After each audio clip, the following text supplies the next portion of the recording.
Cap vers l'Amérique du Sud en Guyane pour ce nouveau numéro de Sous les cocardes.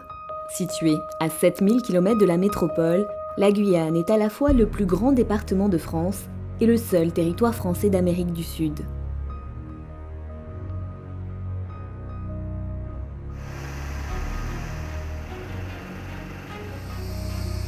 Dans ce numéro, nous vous proposons de découvrir les missions réalisées par les forces armées guyanaises et plus particulièrement par l'armée de l'air.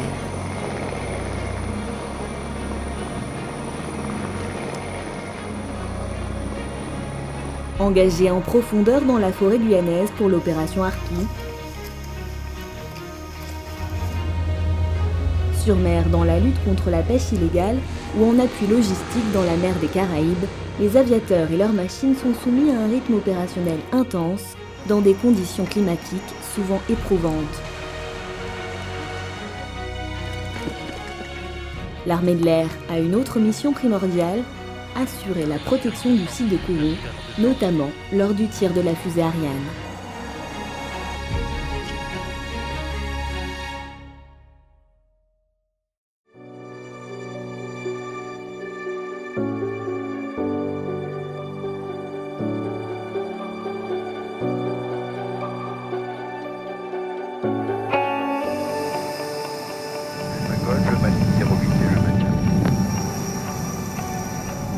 Ami Delta, depuis Echo, alignez-vous piste 08, autorisé au décollage.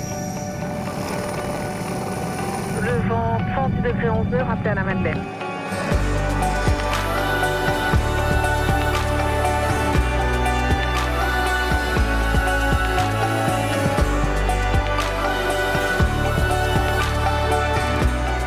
Nous sommes à 48 heures du lancement. C'est un moment critique, car la fusée doit quitter son hangar et rejoindre son pas de tir. Elle sera alors complètement à découvert jusqu'à son lancement. Pour assurer la sécurité aérienne du site de Kourou, 2 Fennecs et un Puma rejoignent le centre de contrôle militaire, situé à seulement quelques kilomètres du pas de tir, au cœur du centre spatial guyanais. Alors dans les grandes lignes, le centre spatial guyanais, alors géographiquement, c'est une bande côtière d'environ 50 km de large sur 10 à 15 km de profondeur. On trouvera sur ce site plusieurs établissements de type production, de type industriel, et des établissements de type lancement, et le CNES en lui-même en tant que support au lancement et coordination de la base globale. 500 militaires sont déployés autour du site. Cette opération, appelée Titan, a pour objectif de créer un dispositif de protection autour de la fusée. Ce dispositif s'étend sur près de 850 km², depuis la mer, où une zone d'exclusion maritime est mise en place, jusqu'au pied de la fusée, où les légionnaires du 3e régiment étranger d'infanterie patrouillent au sol, dans des zones souvent difficiles d'accès. En l'air, 2 hélicoptères Fennec sont en alerte 24 heures sur 24 pour assurer la protection aérienne du site. Nous activons un dispositif particulier de sûreté aérienne pour lequel nous déployons sur le site ici des moyens aériens et nous sommes à même, avec l'aide bien sûr de la détection du centre de contrôle, à intervenir sur tout objet volant qui voudrait pénétrer et venir perturber la chronologie de tir.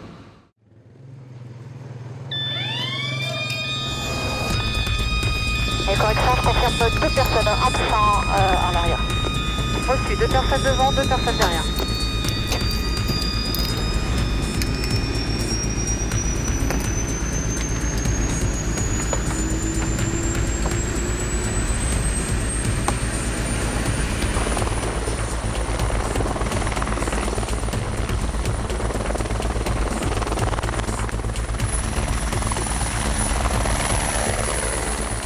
Copie Italie, rappelez en place 150 mètres, exécutez une reconnaissance à distance.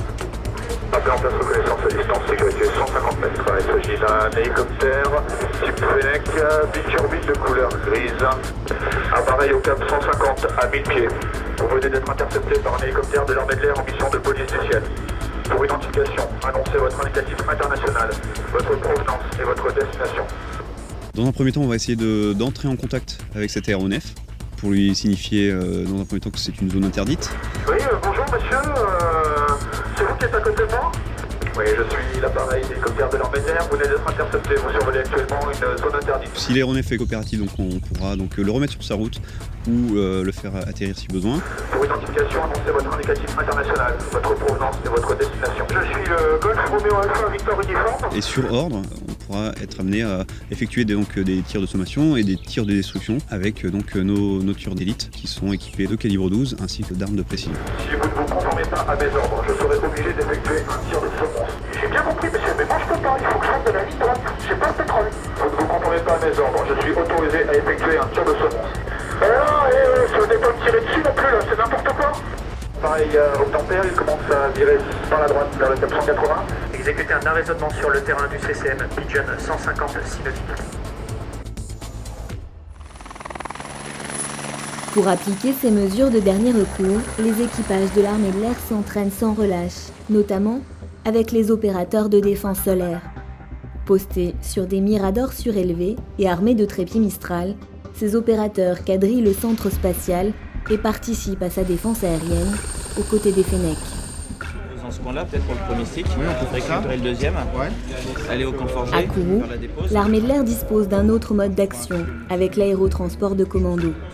Dans ce cas de figure, un hélicoptère Puma est chargé de transporter au plus vite des commandos vers des zones d'action particulièrement sensibles ou difficiles d'accès, comme le centre spatial. Tous les cas de figure sont envisagés, l'entraînement colle au plus près de la réalité. Vous tomberez bien droit et ça évitera de faire la pendule sous l'hélico. Donc comme il vous a dit, on commence par le rappel. Si les deux premiers rappels sont bons, on passe à la corde. Pendant la descente, s'il y a un blessé par terre, si c'est le premier, on en envoie encore un ou deux. Si jamais c'est en cours de descente et qu'il y en a déjà 3 par terre, on stoppe la descente.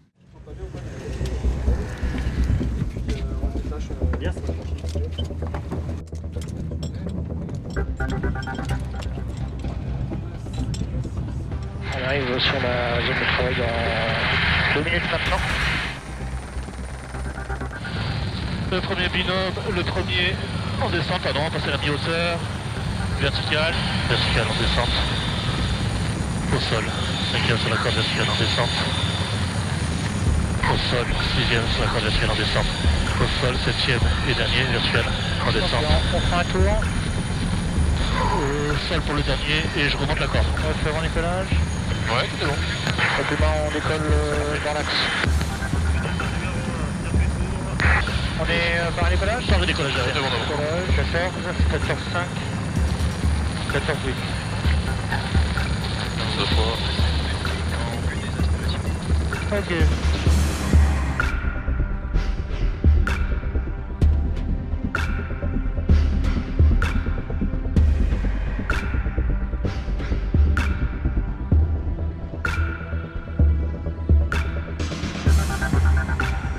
Direction la base aérienne de Cayenne, à l'est de Kourou, où sont basés les appareils de l'armée de l'air. Chaque jour, ils participent à l'ensemble des opérations militaires menées sur le territoire.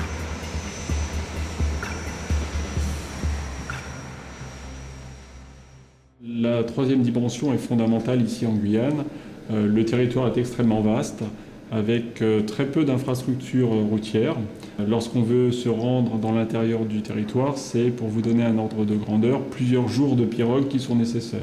La composante aérienne est totalement intégrée à l'ensemble des missions qui sont réalisées par les forces armées en Guyane. On est un peu incontournable puisque les moyens que nous mettons en œuvre sont indispensables à l'exécution de l'ensemble des missions.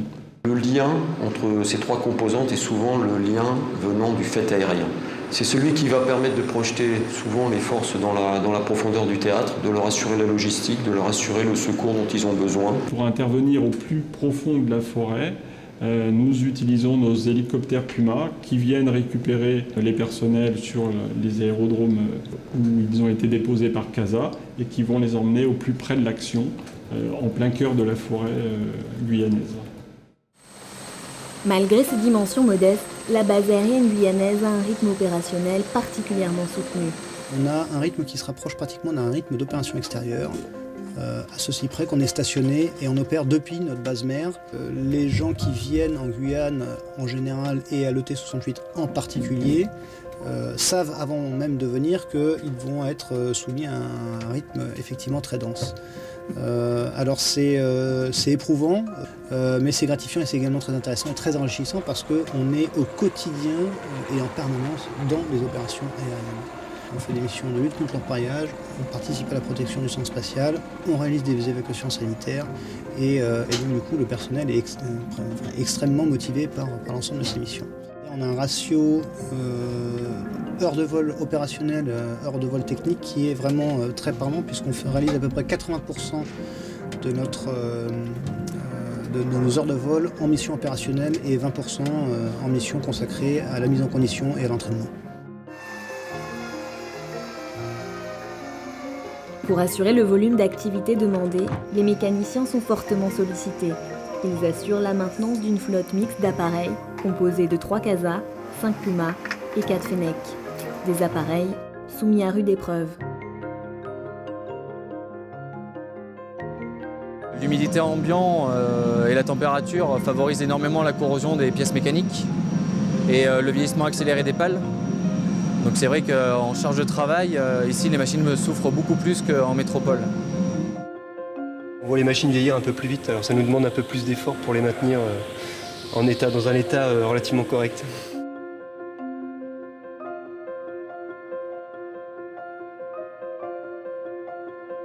Si les hélicoptères permettent d'opérer en profondeur dans la forêt guyanaise, le CASA est un avion de transport tactique doté d'une allonge qui lui permet d'opérer sur tout le territoire et même au-delà. Régulièrement engagés en soutien des forces armées aux Antilles, ils réalisent à leur profit des vols de transport et de ravitaillement logistique. Ils peuvent aussi intervenir en cas de catastrophe naturelle majeure pour secourir les populations ou dans le cadre de la lutte contre la pêche illégale. Le CASA assiste la gendarmerie maritime en survolant les eaux territoriales guyanaises à la recherche d'embarcations suspectes. On va travailler en binôme, c'est-à-dire que nous on va être un peu les yeux parce que du coup le CASA il peut couvrir une très large étendue, une très large surface maritime. Avec les informations en fait, que nous on relève, on va transmettre ce qu'on appelle les pistes, c'est-à-dire la position du bateau suspicieux entre guillemets et sa direction, qu'est-ce qu'il est en train de faire. On transmet ça donc à un navire qui lui est en train de patrouiller dans les eaux pour que lui aille intercepter ce navire sur nos informations.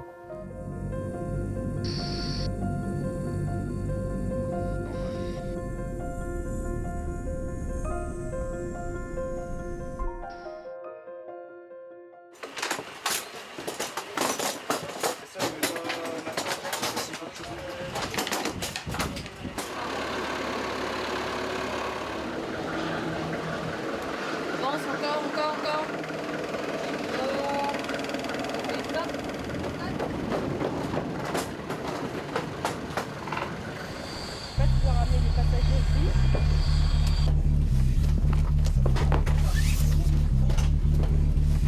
Régulièrement, les CASA transportent du fret et du personnel vers les principaux points d'appui où sont stationnés les militaires français.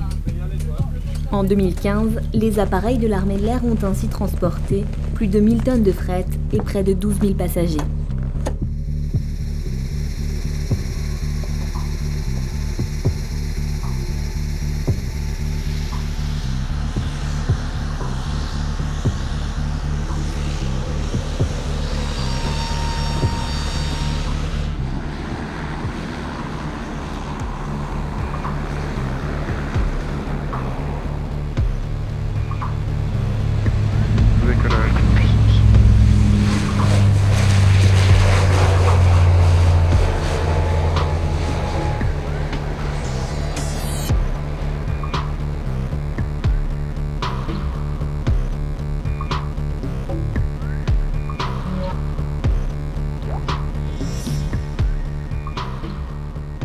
Direction Maripasoula, ville à la frontière du Suriname, à près d'1 heure de vol de Cayenne.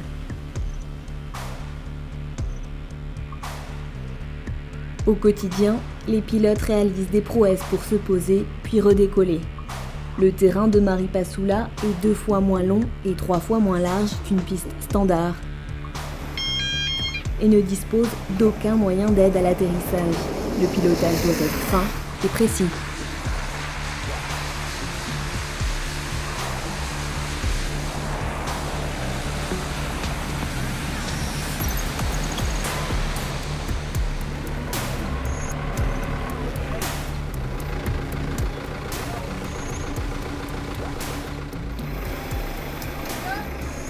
Chaque jour, les CASA acheminent les hommes et le matériel indispensable aux opérations. C'est un véritable pont aérien qui relie les militaires d'un bout à l'autre de la Guyane.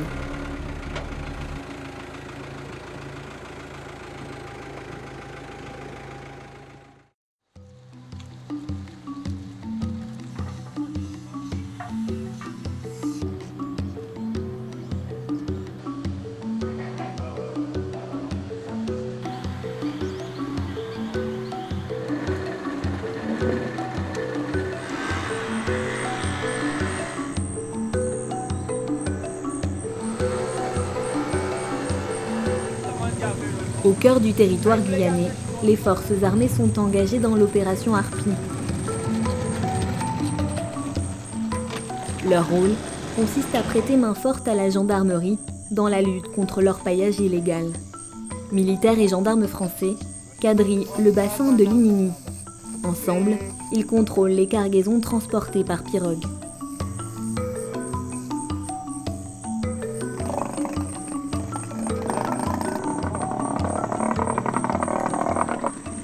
Il y avait quoi dans la pirogue? Il y a juste un bidon. Ouais, mais les fûts derrière ou devant le Derrière, c'est vide. Après, c'est que des affaires de. Là, devant, ouais, je pense que c'est que des amis. Il faut savoir que Maripasoula est entièrement enclavée, donc il n'y a pas de piste d'accès depuis Cayenne ou depuis la côte. Donc nous devons être mis en place par air obligatoirement ou par pirogue. Donc par pirogue, c'est 2 jours de déplacement, ce qui est très long et fastidieux. En revanche, par air, c'est 45 minutes depuis Cayenne. Et également, à notre profit, il est déployé, donc je vous disais, le Puma, donc ça c'est pour le transport de troupes, la mise en place lors des opérations, mais aussi les hélicoptères Fennec qui interviennent pour faire du renseignement sur toute notre zone de responsabilité et ainsi nous permettre de construire des missions finement réfléchies. Là, on a pris ce petit sentier là pour... C'est aux antipodes de ce à quoi nous sommes préparés quand nous sommes en métropole. Donc il y a un temps d'adaptation qui est nécessaire pour pouvoir progresser longuement en forêt, à savoir qu'une journée normale, on consomme jusqu'à 6 litres d'eau, et notamment le matériel qu'on doit porter, c'est extrêmement éprouvant. Et puis évidemment, il y a tout le reste du milieu de la forêt, donc les insectes, les différents parasites qu'on peut attraper en forêt auxquels nous sommes confrontés.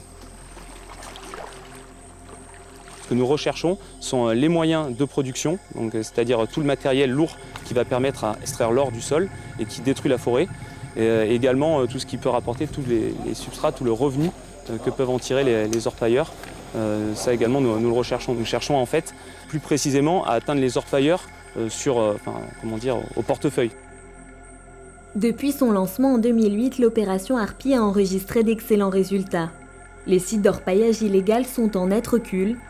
Au cours des 6 derniers mois, ils ont diminué de 20%, passant de 220 sites recensés à moins de 180. Aujourd'hui, le nombre d'orpailleurs est estimé à 3300. Un an plus tôt, la jungle guyanaise en abritait près du double. On a trouvé groupe électrogène, quelques colis. En fait, on va devoir aller ouvrir pour voir ce que c'est. Et puis le chef va prendre note de ce qu'on trouve. Il y a certains éléments qui vont être saisis pour l'enquête de police judiciaire après. Et le reste est détruit sur place, en vertu de l'article du code minier. Comme on ne peut pas le ramener, on va détruire.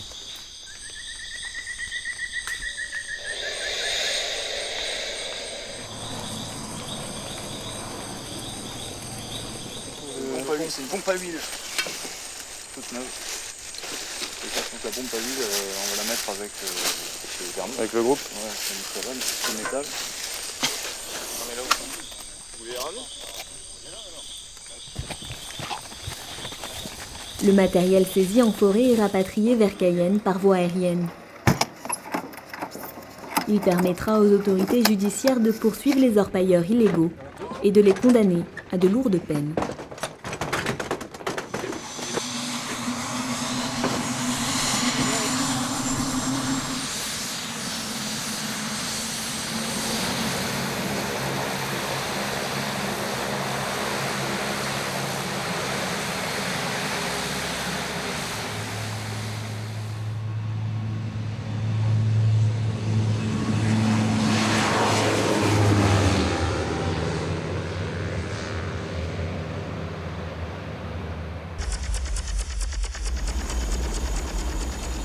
Retour vers Kourou, à quelques heures du tir de la fusée.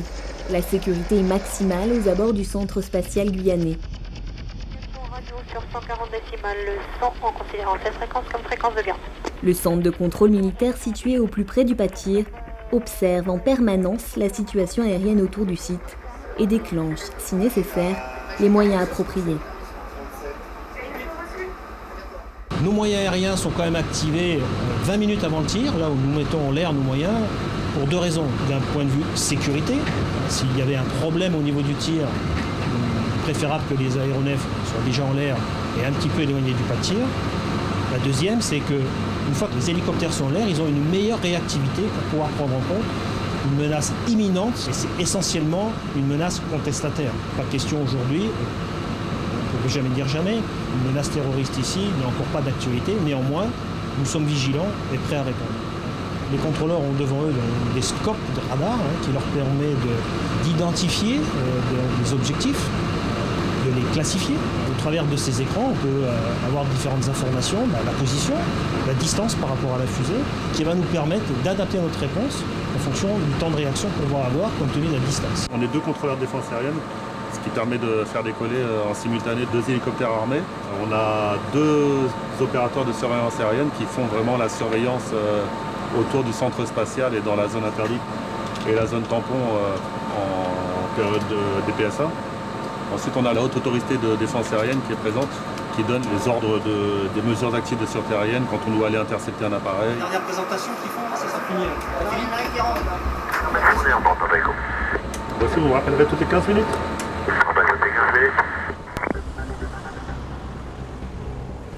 Sur le centre spatial guyanais, le compte à rebours a commencé. Le décollage est imminent. En coulisses, le dispositif de protection est en place. Tous les regards sont braqués vers le PC Jupiter, poste de contrôle où toutes les opérations de lancement sont pilotées. Donc nous sommes ici à moins d'une heure du prochain tir Ariane qui emportera un satellite Intelsat qui couvrira les Jeux Olympiques de 2016 à Rio. Où je suis dans le PC Jupiter, au plus près du centre de décision, on sent une grande tension nerveuse. Il faut s'assurer que tous les paramètres passent au vert au moment, à l'instant T, qui est un moment très important parce que c'est lui qui définit si le satellite sera mis sur la bonne orbite et exactement au bon point. Attention pour décompte final. 10, 9, 8, 7, 6, 5, 4, 3, 2, 1, stop. Allumage Allumage EAP, décollage.